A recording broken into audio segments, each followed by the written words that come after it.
would say that the moment you start seeing, I mean, for example, my own, I have a much more mixed reaction to Anand's film. I mean, while I have problems with the polarities, but after a point, I think because the political matter of his films, and I feel so strongly about it, I tend to forget filmmaking after a point, and I get totally like sort of moved by his films. But as a film, so that's my own personal dichotomy, of how I would approach this subject, or would I do it this way or another way. But the politics itself, sort of takes you, moves you. So, but in your film, I mean, it's interesting that you pose this question. But then the moment you start seeing Anand showing these films in those screening places, uh, the people, the locations, all these questions just melt away. And in fact, the portions that we see of Anand's film in your film, and you're right about the blurring, you don't know when it's Ramani's and when it's Anand, and I think I really like that. But actually, it's almost like, that question is getting resolved for you.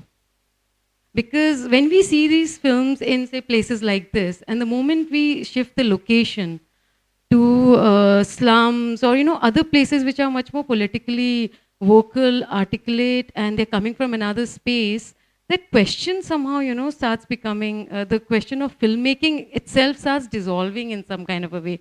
And I felt that melting was happening because you in the beginning you are too much. I don't know what's your interest in the projection part of it. Like, okay, we've seen it once, but we keep on seeing Anand struggling with the projection. So okay, that is a problem, but you seem to be obsessed with that. So, and then somewhere, it's almost like he's just projecting, projecting, projecting. Okay, now get on with it because we want to know more.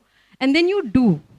And when you start doing that, I feel that you've resolved some questions because that distance when you're just looking at Anand, just dealing with these cables, and I mean, I think that in a way showed your reluctance or your distance or something. And then, I mean, I'm almost assuming as if this film has been edited in a linear way, which would be.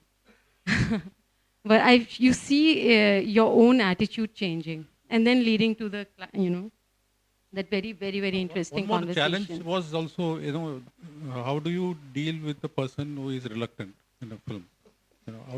How do you film someone like him? Who is obviously reluctant, and he also enjoys being filmed. That is a different thing. But he's almost like it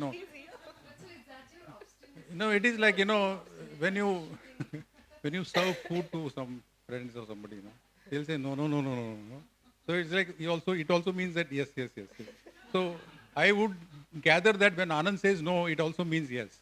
So, but sometimes I can see that he's genuinely not, comfortable. But it was like that. It was like a yin yang kind of a thing where he says no, but I know he's saying yes, and it kept on. And but I remember there was one screening in Delhi where I wanted to go and I couldn't go, and in fact I told somebody to go, and I told him that I'm sending someone to the screening. He said, if you are coming, it's okay, but somebody else coming, no.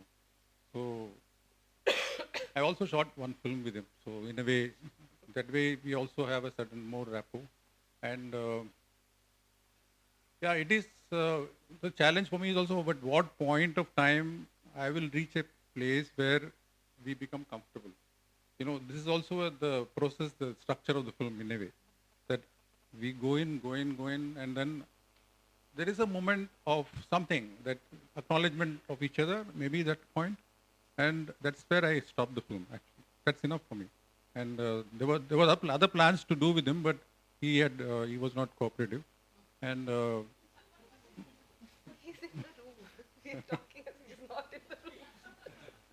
yeah, he said no. A lot of things, like I wanted to go and stay in his house for a few days, and all that he said no. And there were other plans, and that none of that happened because anything that is organized and planned, he just says no. So these things he was saying okay, because screening events, he was in fact thinking it is nice that somebody is also filming it. So that was also his position. Um, yeah, that's it. And after completing the film, I was not sure whether इसको दिखाना है या नहीं दिखाना है वगैरह वगैरह and all that. And